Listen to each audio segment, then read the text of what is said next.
Hello students, welcome to Amar tuition classes. Last lecture में हमने question number 10 किया था, एजेंसी एंड यूटिलिटी सर्विसेज। अब हम क्वेश्चन नंबर 11 से स्टार्ट कर रहे हैं।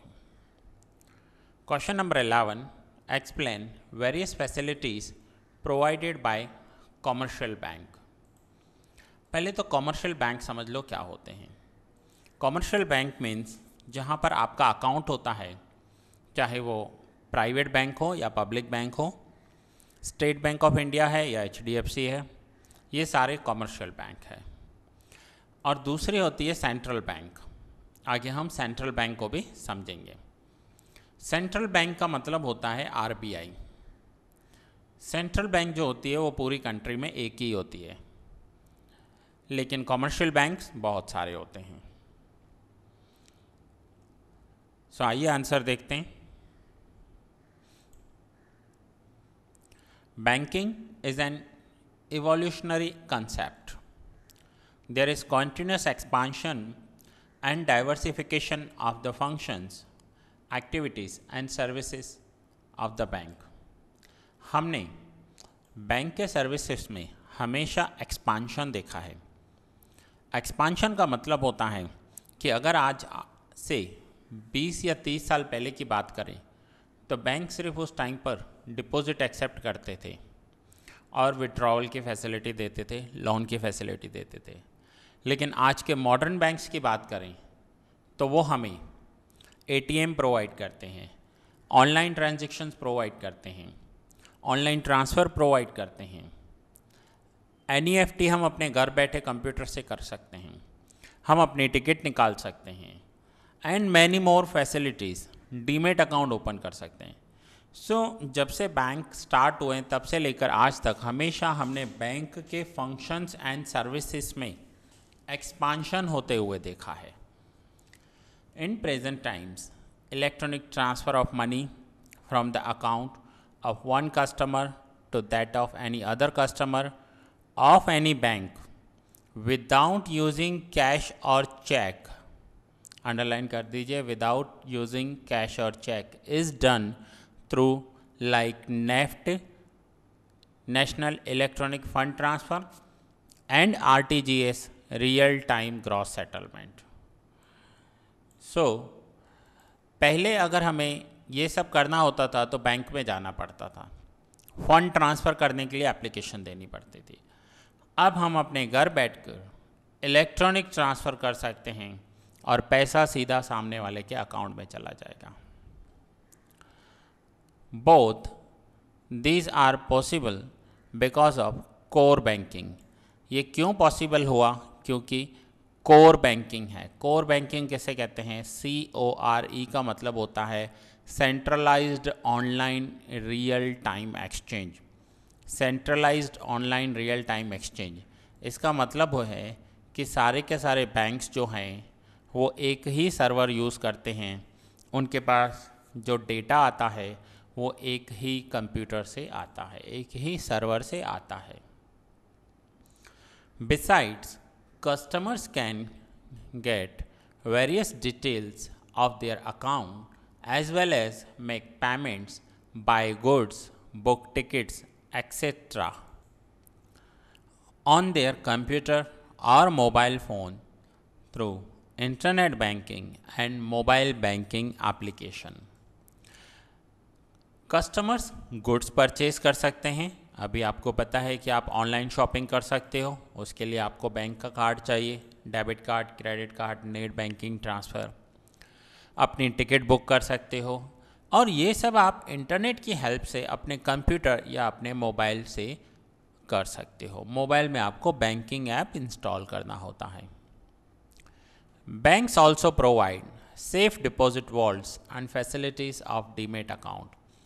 बैंक आपको safe deposit vaults, that means lockers की फैसिलिटी देती है, and demat account, that means अगर आपको शेयर्स परचेज या सेल करने हो तो वो आपको फैसिलिटी बैंक से मिलती है।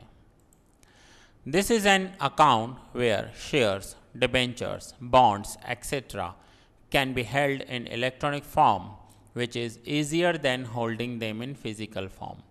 डीमेट अकाउंट का मतलब होता है डीमटेरियलाइज्ड अकाउंट, जहां पर हम अपने शेयर्स, डिबेंचर्स, बॉन्ड्स या फिर जो भी हमें सिक्योरिटीज़ रखनी है वो हम इलेक्ट्रॉनिक फॉर्म में रख सकते हैं। तो ये हैं बैंक में हमने देखा, एक्सप्लेन किया। हमने क्या एक्सप्लेन किया? Question number 11, explain various facilities provided by commercial bank. Commercial bank कौन कौन सी फैसिलिटीज़ प्रोवाइड करती हैं? Next is question number 12, explain presence of commercial banks in India. Answer देखते हैं। Commercial banks in India operate in the public as well as private sector. जो banks हैं ये public banks भी हैं और प्राइवेट सेक्टर्स भी हैं। After the economic reforms of 1991, foreign banks have entered the private sector. 1991 के बाद जो इकोनॉमिक रिफॉर्म आया उसमें फॉरेन बैंक्स जो हैं वो प्राइवेट सेक्टर में एंटर किया है। Besides there are financial companies which functions like bank in the unorganised and organised money market of India, and there also is the existence of cooperative banks. हमारे पास cooperative banks हैं और दूसरा financial companies हैं। Financial companies means ऐसी बहुत सारी companies हैं जो आपको पैसा इंटरेस्ट पर देती है और आपके डिपॉजिट एक्सेप्ट करती है। फॉर एग्जांपल हम लेते हैं मुथूट फाइनेंस। मुथूट फाइनेंस क्या है? ये एक फाइनेंस कंपनी है जो गोल्ड हमारा है उसे मॉर्गेज रखकर, गिरवी रखकर लोन देती है। सो यहाँ पर ऐसे बहुत सारी कंपनीज हैं जो ये सब फाइनेंस देने का काम करते हैं। But by the official definition of banks in India, only those companies which are listed in the second schedule of the RBI Act 1934 are established accordingly are called scheduled banks and are the real banks. यहाँ पर definition में क्या है कि वही banks जो RBI में listed हैं, और RBI में कौन सी लिस्टेड हैं? Are listed in the second schedule of the RBI act 1934। ये RBI का एक रूल है, इसके अंडर में अगर वो रजिस्टर्ड है तो ही वो रियल बैंक कंसीडर की जाएगी। All rules and regulations of the Reserve Bank of India apply to these banks. अगर इंडिया में किसी को भी बैंक स्टार्ट करना हो तो RBI से परमिशन लेनी होगी और RBI के सारे रूल्स एंड रेगुलेशंस फॉलो करने होंगे। सो यहाँ पर इंडिया में अगर आपको बैंक्स ओपन करनी है, बैंक ओपन करना है तो RBI से परमिशन लेनी होगी। अगर आपको स्कूल ओपन करना है तो गुजरात बोर्ड या CBSE बोर्ड से परमिशन लेनी होगी। सो ऐसे बहुत सारे रूल्स हैं जो हमें फॉलो करने पड़ते हैं। सो यहाँ पर भी बैंक्स को RBI के सारे रूल्स फॉलो करने पड़ते हैं। Question number 13, explain the types of scheduled bank. Scheduled bank, commercial banks, cooperative banks, 2 types हैं। ये जो आप चार्ट देख रहे हो ये आपके बुक में से ही लिया गया है, आपके बुक का ही है। कॉमर्शियल बैंक्स में प्राइवेट सेक्टर कॉमर्शियल बैंक्स आते हैं, पब्लिक सेक्टर कॉमर्शियल बैंक्स होते हैं, foreign that means multinational banks होते हैं जो इंडिया में काम कर रहे हैं, एंड रीजनल या रूरल बैंक्स होते हैं।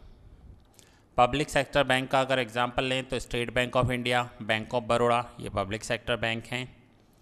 प्राइवेट सेक्टर का अगर मैं आपको एग्जांपल दूं तो HDFC, ICICI, ये प्राइवेट बैंक्स हैं। फॉरेन या मल्टीनेशनल बैंक्स का एग्जांपल लें तो HSBC, सिटी बैंक, ये मल्टीनेशनल बैंक्स हैं। एंड रीजनल और रूरल बैंक्स क्या होती हैं कि ये उस एरिया में या किसी विलेज में होती हैं, दैट इज़ कॉल्ड रीजनल और rural banks. And cooperative banks क्या होती हैं? ये प्राइवेट बैंक्स हैं बट कोऑपरेटिव बैंक्स कहा जाता है उन्हें। जैसे कालूपुर कॉमर्शियल कोऑपरेटिव बैंक्स हैं। सो ऐसे बहुत सारे कोऑपरेटिव बैंक्स इंडिया में हैं। तो ये हैं types of banks. So students, ये लेक्चर हमने कवर किया जिसमें हमने क्वेश्चन नंबर 13 तक पॉइंट्स लिए हैं। क्वेश्चन नंबर 14 थोड़ा सा लेंदी है और आरबीआई के फंक्शंस हैं, सेंट्रल बैंक के फंक्शंस हैं।